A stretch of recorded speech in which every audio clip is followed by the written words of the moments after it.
ക്യാമ്പസിനുള്ളിൽ വിദ്യാർത്ഥികൾക്ക് നിസ്കാരം നടത്തണം എന്നത് സംബന്ധിച്ച് വലിയൊരു വിവാദമുണ്ടായിരുന്നു. ആ വിവാദം പിന്നീട് കെട്ടടങ്ങി.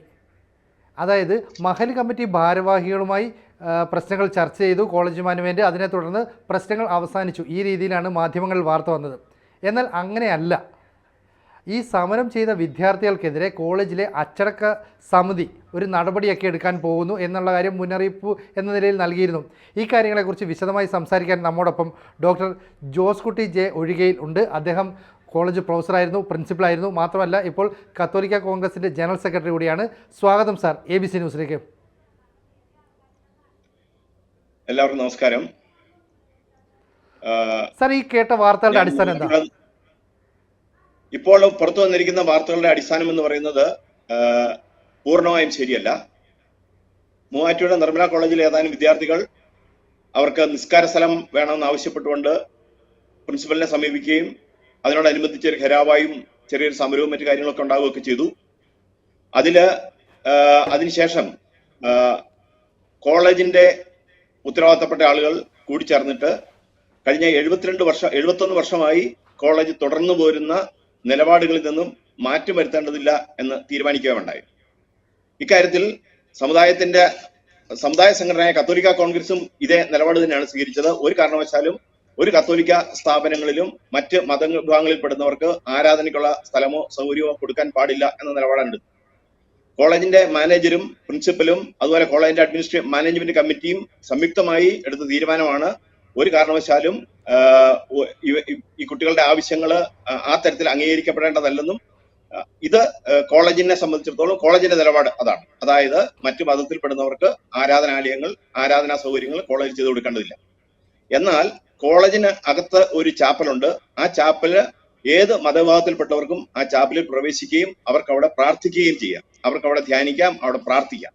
അതിന് നമ്മൾ അവർക്ക് അനുവാദം കൊടുത്തിട്ടുണ്ട്. അത് പക്ഷേ ഈ നിസ്കാരത്തിന്റെ സ്വഭാവത്തിലുള്ളതല്ല, അല്ലാതെ വ്യക്തിപരമായ പ്രാർത്ഥനകളാണ് നമ്മൾ അതിൻ്റെ അകത്ത് അവർക്ക് അനുവാദം കൊടുത്തിരിക്കുന്നത്. അതിൽ യാതൊരു തടസ്സവുമില്ല. കഴിഞ്ഞ 71 വർഷമായും ഇത് തുടരുന്നുണ്ട്, ഇപ്പോഴും അത് തുടരുന്നുണ്ട്. മറിച്ച് കോളേജിന്റെ ഈ നിലപാട് പരസ്യമായി പ്രഖ്യാപിക്കുകയും അത് പത്രസമ്മേളനത്തിലൂടെ തന്നെ പ്രിൻസിപ്പൽ അത് അറിയിക്കുകയും ചെയ്തു, ഈ നിലപാടിൽ മാറ്റമില്ല എന്നുള്ളത്. അതോടൊപ്പം കോളേജിലെ ഒരു ഡിസിപ്ലിനറി കമ്മിറ്റി ഉണ്ട്. ആ ഡിസിപ്ലിനറി കമ്മിറ്റിക്ക് അതിൻ്റെതായ നോംസ് ഉണ്ട്. അതിന്റെ യൂണിവേഴ്സിറ്റിയും അതുപോലെ തന്നെ UGCയും ഒക്കെ നിഷ്കർഷിച്ചിരിക്കുന്ന നിയമവിധേയമായ രീതിയിലുള്ള ഒരു ഡിസിപ്ലിനറി കമ്മിറ്റിയാണ്. ആ കമ്മിറ്റിയുടെ മാൻഡേറ്റ് അനുസരിച്ച് അതിന്റെ പ്രോട്ടോകോൾ അനുസരിച്ച് ഏത് അച്ചടക്ക നടപടി ആര് കാണിച്ചാലും അവർക്കെതിരെ അന്വേഷണം നടത്തുകയും അതിന് വ്യവസ്ഥാപിതമായ രീതിയിലുള്ള നടപടികൾ സ്വീകരിക്കുകയും ചെയ്യും. ഈ കാര്യത്തിലും കാര്യം എന്ന് പറയുന്നത്, ഈ സംഭവവുമായി ബന്ധപ്പെട്ട് മഹൽ കമ്മിറ്റി കോളേജിലെ മാനേജ്മെന്റുമായി ചർച്ച നടത്തി. ഈ ചർച്ചയെ തുടർന്ന് കുട്ടികൾക്ക് തെറ്റുപറ്റിയെന്ന് അവർ അംഗീകരിച്ചു. അതുകൊണ്ട് പ്രശ്നങ്ങളെല്ലാം പരിഹരിച്ചു. പ്രശ്നം രമ്യമായി പരിഹരിക്കപ്പെട്ടു. ഇതാണ് പുറത്തു വന്നിരിക്കുന്ന വാർത്ത. ഇങ്ങനെ തന്നെയാണോ? അല്ല, ആ വാർത്ത തെറ്റാണ്. കോളേജിന്റെ നിലപാട് പ്രഖ്യാപിച്ചപ്പോൾ മഹൽ കമ്മിറ്റിയിലെ നേതാക്കന്മാർ കോളേജിലെത്തുകയും കോളേജിന്റെ നിലപാടിനോട് അവർ ഐക്യദാർഢ്യം പ്രഖ്യാപിക്കുകയുണ്ടായി. അവരുമായി ചർച്ച നടത്തുകയല്ല, കോളേജിന്റെ നിലപാടിനോട് അവർ ഐക്യദാർഢ്യം പ്രഖ്യാപിക്കുകയും കുട്ടികൾക്ക് ഇക്കാര്യത്തിൽ തെറ്റുപറ്റി എന്നവർ തുറന്ന് സമ്മതിക്കുകയുമാണ് ഉണ്ടായിട്ടുള്ളത്.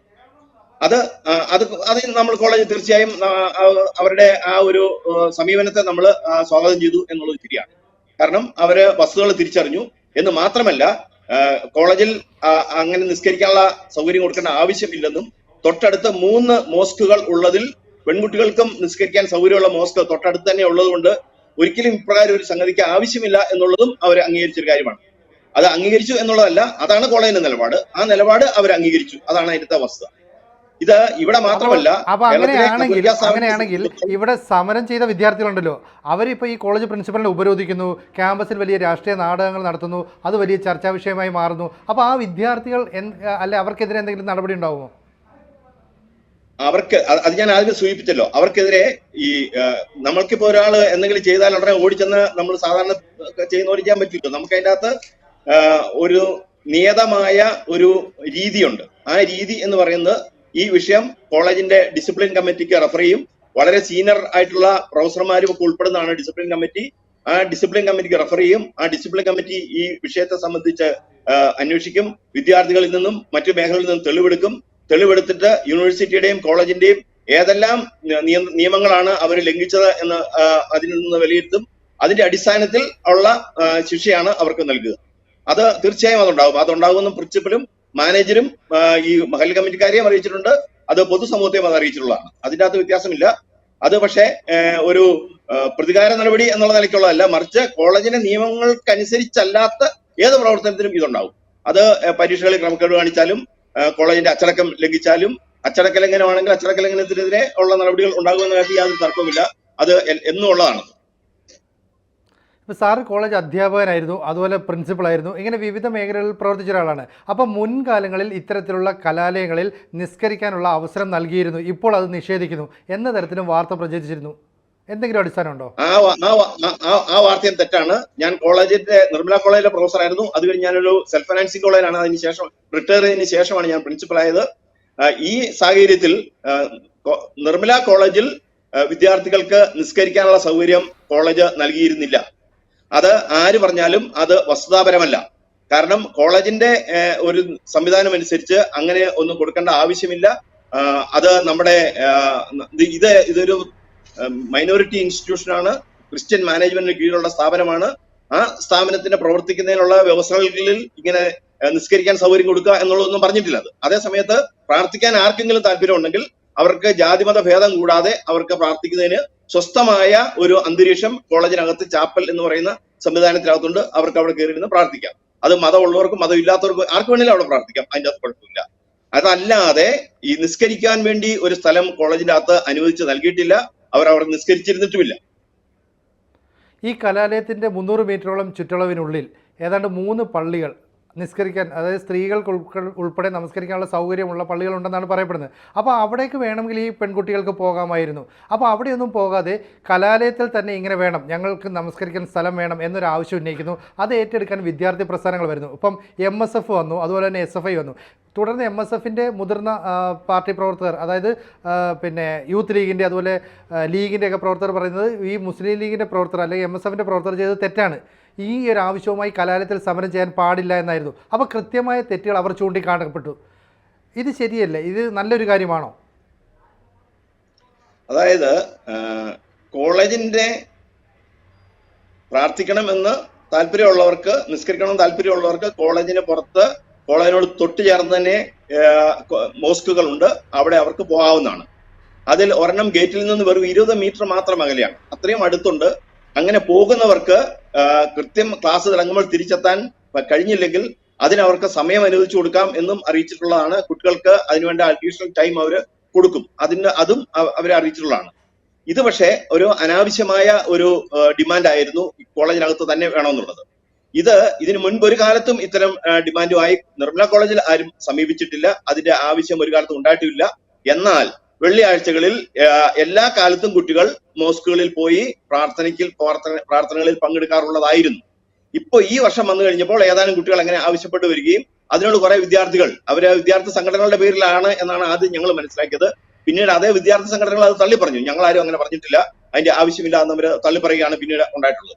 തീർച്ചയായും ഒരു മൈനോറിറ്റി ഇൻസ്റ്റിറ്റ്യൂഷൻ എന്നുള്ളതുകൊണ്ട് മാത്രമല്ല, ഇനി തൊട്ടടുത്ത് മോസ്കുകൾ ഇല്ലെങ്കിൽ പോലും കോളേജിന്റെ ഉത്തരവാദിത്തപ്പെടുന്ന ഒരു കാര്യമല്ല അങ്ങനെ ഒരു പ്രാർത്ഥനാ സൗകര്യം അവിടെ ഉണ്ടാക്കി കൊടുക്കുക എന്നുള്ളത്. അത് പ്രാർത്ഥിക്കണമെന്നുള്ളവർക്ക് സ്വാഭാവികമായും അവരവരുടേതായ രീതിയിലുള്ള വ്യക്തിപരമായ മറ്റ് സംവിധാനങ്ങൾ അന്വേഷിക്കേണ്ടതുണ്ട്. കോളേജിനെ സംബന്ധിച്ചിടത്തോളം ഏറ്റവും ഉയർന്ന നിലവാരത്തിലുള്ള വിദ്യാഭ്യാസം നിർമ്മല കോളേജ് എന്നും നൽകിക്കൊണ്ടാണ് ഇരിക്കുന്നത്. ഇപ്പോഴും അത് നൽകുന്നുണ്ട്. അതേ ഇപ്പോൾ ഓട്ടോണോമസ് കോളേജാണ്.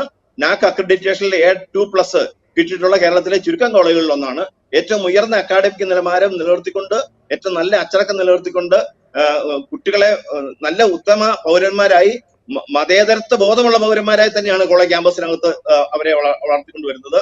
കോളേജിനകത്തേക്ക് കടന്നു വരുമ്പോൾ നിങ്ങൾ ആദ്യം കാണുക ഈ ഇന്ത്യൻ ഭരണഘടനയുടെ പ്രിയാമ്പിൾ അവിടെ വലിയ വലിപ്പത്തിൽ അവിടെ പ്രദർശിപ്പിച്ചിരിക്കുന്നതാണ്. അത് വായിച്ചിട്ട് മാത്രമേ ഒരാൾക്ക് അകത്തേക്ക് കടക്കാൻ കഴിയുള്ളൂ. അങ്ങനെയുള്ള സാഹചര്യമാണ് കോളേജിനകത്തുള്ളത്. അതുകൊണ്ട് ഈ ഡിമാൻഡ് എന്ന് പറയുന്നത് ഒട്ടും അംഗീകരിക്കാവുന്നതല്ല. അത് കോളേജ് അംഗീകരിച്ചിട്ടില്ല. അതിന്റെ പേരിൽ ആരുമായി ഒരു ധാരണ ഉണ്ടാക്കുകയോ ആ തരത്തിലുള്ള സംഗതികളൊന്നും ചെയ്തിട്ടില്ല. ഇനി മറ്റൊരു കാര്യമുള്ളത്, തീർച്ചയായും ഈ ഡിസിപ്ലിനറി ആക്ഷന്റെ ഭാഗമായി പേരൻസിനെ വിളിക്കണമെങ്കിൽ ഞങ്ങൾ വിളിപ്പിക്കും, പേരൻസുമായിട്ട് സംസാരിക്കണമെങ്കിൽ സംസാരിക്കും. മറ്റ് എന്തെങ്കിലുമൊക്കെ നടപടികൾ ആണ് അച്ചടക്ക ലംഘനത്തിനെതിരെ വേണ്ടതെന്നാണോ അത് ചെയ്യുകയും ചെയ്യും. അതായത് ഈ മാനേജ്മെൻറ്റ് കൃത്യമായ നിലപാടുകൾ എടുത്തുകൊണ്ടാണ് അക്കാദമിക നിലവാരത്തിൽ ഈ സ്ഥാപനം ഇത്രയധികം ഉയർന്നത്. അങ്ങനെയുള്ള ഒരു സ്ഥാപനത്തിൽ കുറച്ച് വിദ്യാർത്ഥികൾക്ക് വേണ്ടി 2 വിദ്യാർത്ഥി സംഘങ്ങളുടെ പേരിൽ കുറച്ച് ഒരു സമരത്തിന് തുടങ്ങുന്നു. എന്നിട്ട് ആ വിദ്യാർത്ഥി സംഘങ്ങൾ അവരെ തള്ളിപ്പറയുന്നു. അപ്പോൾ ഈ സമരം ചെയ്തവർക്ക് തമ്മിൽ കൃത്യമായ അജണ്ടയുണ്ട് എന്നാണ് മനസ്സിലാക്കേണ്ടത്. കൃത്യമായ അജണ്ട ഉണ്ടോ എന്ന് ഞങ്ങൾ മനസ്സിലാക്കാനായിട്ട് ശ്രമിക്കുന്നില്ല. നമ്മളെ സംബന്ധിച്ചിടത്തോളം അതൊക്കെ മാധ്യമങ്ങളും പൊതുസമൂഹവും നിയമവ്യവസ്ഥയും ഒക്കെയാണ് അന്വേഷിച്ച് കണ്ടെത്തേണ്ടത്. കോളേജിനെ സംബന്ധിച്ചിടത്തോളം ഈ കാര്യത്തിലുള്ള നിലപാട് വളരെ വ്യക്തമാണ്. അത് മാനേജറും പ്രിൻസിപ്പളും പറഞ്ഞിട്ടുള്ളതാണ്. നാളിതുവരെ തുടർന്നു പോകുന്നത് പോലെ എല്ലാ കുട്ടികൾക്കും തുല്യ പരിഗണന നൽകിക്കൊണ്ട് ഏറ്റവും നല്ല വിദ്യാഭ്യാസം കുട്ടികൾക്ക് നൽകും. അച്ചടക്ക ലംഘനം ആര് കാണിച്ചാലും അത് നമ്മൾ കണ്ണടക്കില്ല. അത് നമ്മൾ നിയമവ്യവസ്ഥ അനുസരിച്ച് മാതൃകാപരമായ രീതിയിൽ അവർക്ക് ലഭ്യമാകേണ്ട ശിക്ഷണം എന്താണോ അത് നൽകും. അതും ഈ കാര്യത്തിൽ വളരെ കൃത്യമായ ഒരു സംഗതി തന്നെയാണ്. അതേപോലെ തന്നെ അജണ്ടകളും മറ്റു കാര്യങ്ങളും കേരളത്തിന്റെ പൊതുസമൂഹം അതുപോലെ തന്നെ മാധ്യമങ്ങളും നിയമവ്യവസ്ഥകളും ഒക്കെ ചർച്ച ചെയ്യേണ്ട കാര്യമാണ് എന്നാണ് ഈ കാര്യത്തെ സംബന്ധിച്ച് എനിക്ക് പറയാനുള്ളത്. കാരണം പല തരത്തിലുള്ള വിഷയങ്ങൾ പലപ്പോഴും ഉണ്ടാകുന്നുണ്ട്, പ്രത്യേകിച്ച് ക്രിസ്ത്യൻ മൈനോറിറ്റി സ്ഥാപനങ്ങളിൽ. അമൽജ്യോതി കോളേജിൽ ഒരു കുട്ടി ആത്മഹത്യ ചെയ്തപ്പോൾ ഉണ്ടായ സംഭവങ്ങൾ നിങ്ങൾക്കറിയാം. അതേ സമയത്ത് അതിന് സമാനമായ രീതിയിൽ മറ്റൊരു കോളേജിൽ ഉണ്ടായപ്പോൾ ആരും അതിനോട് പ്രതികരിക്കുകയുണ്ടായില്ല. അതുപോലെ പല ഉദാഹരണങ്ങളും ഞങ്ങൾക്ക് പറയാനുണ്ട്. ഞാനിപ്പോ ആ ഉദാഹരണങ്ങളെല്ലാം ഇവിടെ പറയുന്നില്ല. പക്ഷെ ഒരു കാര്യം ശരിയാണ്, ക്രൈസ്തവ മാനേജ്മെന്റുകളെ സംബന്ധിച്ചിടത്തോളം, ക്രൈസ്തവ മാനേജ്മെന്റ് സ്ഥാപനങ്ങളെ സംബന്ധിച്ചിടത്തോളം അവർ അത് പ്രവർത്തിച്ചുകൊണ്ടിരിക്കുന്നത് കേരളത്തിന്റെ പൊതുസമൂഹത്തിന്റെ നന്മ ലക്ഷ്യമാക്കിക്കൊണ്ട് മാത്രമാണ്. അതിൻ്റെ അകത്ത് പ്രത്യേക ഒരു മതപഠനം, മതം പഠിപ്പീരോ അതല്ലെങ്കിൽ പ്രത്യേകമായ ഒരു ധ്രുവീകരണമോ ആ തരത്തിൽ നടക്കുവാൻ ആരും അനുവദിക്കുന്നുമില്ല. അത് ഞങ്ങളുടെ വ്യവസ്ഥയുമല്ല. മറിച്ച് ഉത്തമ പൗരന്മാരെ സൃഷ്ടിച്ചെടുക്കുക എന്നുള്ള നിലപാടിൽ നിന്നുകൊണ്ടാണ് നമ്മൾ പ്രവർത്തിക്കുന്നത്. അതിനെതിരായ പല പ്രവർത്തനങ്ങളും പലപ്പോഴും ഉണ്ടാകുന്നുണ്ട്, അത് ഞാൻ നിഷേധിക്കുന്നില്ല. പക്ഷെ അതിനെതിരെ നമ്മൾ അതാത് സമയത്ത് നമ്മൾ വേണ്ട പ്രതിരോധ നടപടികൾ നമ്മൾ സ്വീകരിക്കുന്നുണ്ട്. ഞാൻ പ്രതിനിധീകരിക്കുന്നത് കോളേജ് അധ്യാപനം എന്നുള്ള നിലയ്ക്കും അതുപോലെ തന്നെ ഈ വിഷയത്തിൽ ഏറ്റവും ആദ്യം പ്രതികരിച്ച കേരളത്തിന്റെ സീറോ മലബാർ സഭാ സമുദായത്തിന്റെ അൽമായ സംഘടനയായ കത്തോലിക്ക കോൺഗ്രസിന്റെ ജനറൽ സെക്രട്ടറി എന്ന നിലയ്ക്കുമാണ്. ഇതിൽ കേരളത്തിലെ മുഴുവൻ കത്തോലിക്ക സമുദായ അംഗങ്ങൾക്കും ഒരേ നിലപാടാണ് ഉള്ളത്. അത് സഭയുടെ സമുദായത്തിന്റെ നേതൃത്വത്തിന്റെ തീരുമാനത്തോട് ചേർത്ത് നിന്നുകൊണ്ട് കേരളത്തിന് ഏറ്റവും നല്ല വിദ്യാഭ്യാസമാണ് നമ്മുടെ സ്ഥാപനങ്ങളോട് കൊടുക്കേണ്ടത് എന്ന് തന്നെയാണ്. അതിൻ്റെ അകത്ത് മറ്റു മതസ്ഥർക്ക് അവരുടെ ആരാധനകൾക്കുള്ള സൗകര്യം കൊടുക്കേണ്ടതില്ല എന്നും ഞങ്ങളുടെ നിലപാടാണ്. കാരണം കോളേജ് ഒരു പൊതു സ്ഥാപനമാണെന്ന് പറയുമെങ്കിലും ഇതൊരു സ്വകാര്യ സ്ഥലം തന്നെയാണ്. പൊതു ആവശ്യത്തിന് വിട്ടു നൽകിയിരിക്കുന്ന സ്വകാര്യ ഇടമാണ് സ്വകാര്യ സ്ഥാപനങ്ങൾ എന്ന സ്വകാര്യ കോളേജുകൾ എന്ന കാര്യത്തിൽ യാതൊരു തർക്കവുമില്ല. പൊതു ആവശ്യത്തിനാണ്. അതിൻ്റെ അകത്ത് നേട്ടം അനുഭവിക്കുന്നത് എല്ലാ ജാതിയിലും മതത്തിലും പെട്ട മുഴുവൻ പൊതുസമൂഹവുമാണ്. ആ സ്ഥാപനം നന്നായി പോകുന്നതിന്റെ നേട്ടം അനുഭവിക്കുന്നത്. അതിന്റെ നേട്ടം സമൂഹത്തിന് നൽകാൻ കഴിയണമെങ്കിൽ ആ സ്ഥാപനത്തിന്റെ നിലവാരവും അതിന്റെ നിലപാടുകളും അത് വളരെ വ്യക്തതയുള്ളതായിരിക്കണം, ഉന്നത നിലവാരത്തുള്ളതുമായിരിക്കണം. ആ ഉന്നത നിലവാരം കാത്തു സൂക്ഷിച്ചെങ്കിൽ മാത്രമേ സമൂഹത്തിന് ഈ സ്ഥാപനം കൊണ്ട് ഗുണമുണ്ടാവുകയുള്ളൂ. അപ്പൊ സമൂഹത്തിന് ഗുണമുണ്ടാകത്തക്ക രീതിയിൽ, രാജ്യത്തിന് ഗുണമുണ്ടാകത്തക്ക രീതിയിൽ ഏറ്റവും ഉന്നത നിലവാരത്തിലുള്ള വിദ്യാഭ്യാസം നൽകുവാൻ വ്യത്യസ്തരാണ് ഞങ്ങൾ. അത് മുന്നോട്ട് നമ്മൾ നൽകിക്കൊണ്ടിരിക്കും. അതിന് ഘടകവിരുദ്ധമായോ അതിനെതിരായിക്കൊണ്ടോ ഏത് തരത്തിൽ ആര് ശ്രമിച്ചാലും അത് ഒരു കാരണവശാലും അംഗീകരിക്കില്ല. അക്കാര്യത്തിൽ ആരുമായ ഒരു ചർച്ചയുടെയോ ഒന്നും യാതൊരു ആവശ്യമില്ല. അതിൻ്റെ അകത്ത് വളരെ വ്യവസ്ഥാപിതമായ നിലപാടുകൾ തന്നെയാണ് അതിൻ്റെ അകത്തുള്ളത്. ഇതാണ് ഈ കാര്യത്തിൽ എനിക്ക് അസന്നിഗ്ധമായിട്ട് പറയാനുള്ളത്. പിന്നോട്ടും കേരളത്തിലെ വിദ്യാഭ്യാസ സ്ഥാപനങ്ങളിൽ ഈ തരത്തിലുള്ള ഏതെങ്കിലും ഉള്ള മതധ്രുവീകരണത്തിനോ അതല്ലെങ്കിൽ അനാവശ്യമായ ഡിമാൻഡുകളുമായിട്ടോ വന്നാൽ അത് അംഗീകരിച്ചു കൊടുക്കുന്ന പ്രശ്നം കത്തോലിക്ക സ്ഥാപനങ്ങളിൽ ഉണ്ടാവില്ല എന്ന് കൃത്യമായിട്ട് പറയാൻ എനിക്ക് ഈ അവസരം ഉപയോഗിക്കാം. പഠനത്തിന് വേണ്ടിയാണ് വിദ്യാർത്ഥികൾ കലാലയത്തിലേക്ക് വരുന്നത്. അപ്പോൾ ആ മാനേജ്മെൻറ്റ് പറയുന്ന നിർദ്ദേശങ്ങൾ അവർ കൃത്യമായി അനുസരിക്കുകയും വേണം. ഇവിടെ കുറച്ച് വിദ്യാർത്ഥികൾ സമരം ചെയ്യുന്നു, വിദ്യാർത്ഥി സംഘടന അവരെ തള്ളിപ്പറഞ്ഞു. അങ്ങനെയാണെങ്കിൽ ഇങ്ങനെ സമരം ചെയ്തവർക്കെതിരെ ഒരു അച്ചടക്ക നടപടി ആവശ്യമില്ലേ എന്ന് പറഞ്ഞാൽ, സാർ പറയുന്ന അനുസരിച്ച് നിയമം അനുസരിച്ചാണെങ്കിൽ ഇവരെ ചിലപ്പോൾ പുറത്താക്കേണ്ടി വരും, TC നൽകി മറ്റ് കോളേജിലേക്ക് നൽകേണ്ടി വരും. അപ്പോൾ രക്ഷിതാക്കളെ വിളിച്ച് ഇത്തരത്തിലുള്ള കടുത്ത നടപടികൾ പോലും എടുക്കാനുള്ള ഒരു സാഹചര്യം നിലവിലുണ്ടോ? അതായത് ഞാൻ കൃത്യമായിട്ട് പറയാം, നമ്മൾ നമ്മുടെ ഒറ്റ നോട്ടത്തിൽ കാണുന്ന ഒരു നടപടിയല്ല നമ്മൾ എടുക്കുക. നമ്മൾ കുട്ടികളുടെ ഫോട്ടോ നോക്കി ഐഡന്റിഫൈ ചെയ്ത് ഓരോരുത്തരുടെയും കുറ്റങ്ങൾ എന്താണെന്ന് തിരിച്ചറിഞ്ഞ് അതിന്റെ അടിസ്ഥാനത്തിൽ അവരുടെ അതിനെ സംബന്ധിച്ചുള്ള ഒരു നിയതമായ ഒരു ഫ്രെയിംവർക്ക് ഉണ്ടാക്കി ഡിസിപ്ലിനറി കമ്മിറ്റി അവരെ വിളിച്ച് ആ തരത്തിലൊരു പ്രൊസീജിയർ ഉണ്ടായിരുന്നു. ഇതിന് മുൻകാലങ്ങളിൽ ഞാൻ ഡിസിപ്ലിനറി കമ്മിറ്റിയുടെ ചെയർമാൻ ആയിരുന്നിട്ടുണ്ട്, എൻക്വയറി കമ്മീഷന്റെ ചെയർമാൻ ആയിരുന്നിട്ടുണ്ട്. അപ്പൊ നാളുകളിൽ ഏത് കോടതിയിൽ ചെന്നാലും നമുക്ക് പ്രൊഡ്യൂസ് ചെയ്യാവുന്ന രീതിയിൽ വ്യക്തമായ തെളിവുകളോടും സാക്ഷിമൊഴികളോടും കൂടി ഉള്ള നടപടികളാണ് നമ്മൾ എടുക്കുക. അതിന് ഇപ്പോ കൂടുതലായി CCTVയും അതുപോലെ മറ്റു സംവിധാനങ്ങളും ഒക്കെ ഉണ്ട്. അപ്പൊ അതുകൊണ്ട് ആ തരത്തിൽ കൃത്യതയോടുകൂടിയ അതേ സമയത്ത് നിയമം അനുസരിക്കുന്ന രീതിയിലുള്ള നടപടികൾ തന്നെയായിരിക്കും ഉണ്ടാവുക. അത് മാനേജറും പ്രിൻസിപ്പലും അത് വ്യക്തമാക്കിയിട്ടുള്ളതാണ്. അത് ഞാനിപ്പോൾ വീണ്ടും ഒന്ന് ആവർത്തിക്കുന്നു എന്ന് മാത്രമേ ഉള്ളൂ. അത് തീർച്ചയായും അത് കോളേജിന്റെ അഡ്മിനിസ്ട്രേഷൻ അതിനനുസരിച്ചുള്ള നിലപാടുകൾ സ്വീകരിക്കും. എന്തായാലും കോളേജിലെ വിദ്യാർത്ഥികൾ നടത്തിയ സമരം അംഗീകരിക്കാൻ കഴിയില്ല എന്ന് തന്നെയാണ് കത്തോലിക്ക കോൺഗ്രസിൻ്റെ നേതാവ് കൂടിയായ ഡോക്ടർ ജോസ് കുട്ടി ഒഴികയിൽ വ്യക്തമാക്കിയിരിക്കുന്നത്. അദ്ദേഹം പറഞ്ഞ നിർദ്ദേശങ്ങൾക്കനുസരിച്ച് ഈ അച്ചടക്ക സമിതി, കോളേജിലെ അച്ചടക്ക സമിതി കർശനമായ തീരുമാനങ്ങൾ എടുക്കും, നടപടികളൊക്കെ ഉണ്ടാവും. എന്തായാലും അതുവരെ നമുക്ക് കാത്തിരിക്കാം. എന്തായാലും ABC ന്യൂസിനോട് സഹകരിച്ചതിന് വളരെ നന്ദി സാർ. കൂടുതൽ വാർത്തകളും വിശേഷങ്ങളും നിങ്ങളിലേക്ക് എത്താൻ ABC മലയാളം സബ്സ്ക്രൈബ് ചെയ്യുക, ബെൽബട്ടനും അമർത്തുക.